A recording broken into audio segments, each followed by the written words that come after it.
So we are working on Punnett Squares for Evie's biology, and they were apparently getting kind of tricky for her. So I thought I would try this as a method for just kind of giving her something visual, something physical to do to keep them in order. So what I did is I had to create 12, I took a 1.5 inch square punch and I created 12 capital H's and 12 lowercase h's.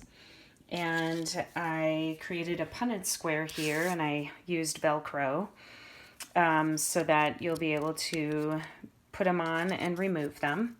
So for example, let's say we have doing this one-handed here, heterozygous H's, whatever the dominant and recessive traits would be.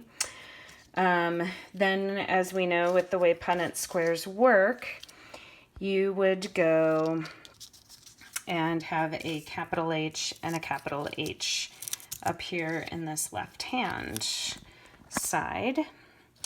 And then you'd have in the upper box here, you're going to have the capital H and the lowercase h.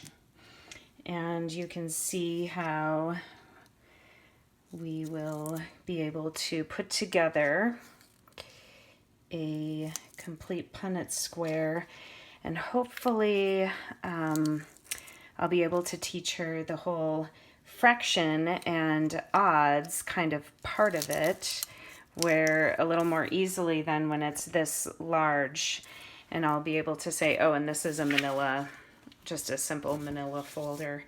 But then we'll be able to talk about, 1/4 and 1/4 and 50% odds. So that's what I did there. But then I started thinking, wait a second, let's reinforce Braille here. And so I took my slate and stylus and I replicated the squares again with 12 capital B's and 12 lowercase b's. And then I took my slate and stylus and I brailled. You can see the dots kind of there. You can see them for sure on the back. On the capital B, I had to make sure I put the capital sign and then the letter B. And then on the lowercase b, I had the little b. However, then I thought, well, wait a second, that could be a C if you picked it up the wrong way.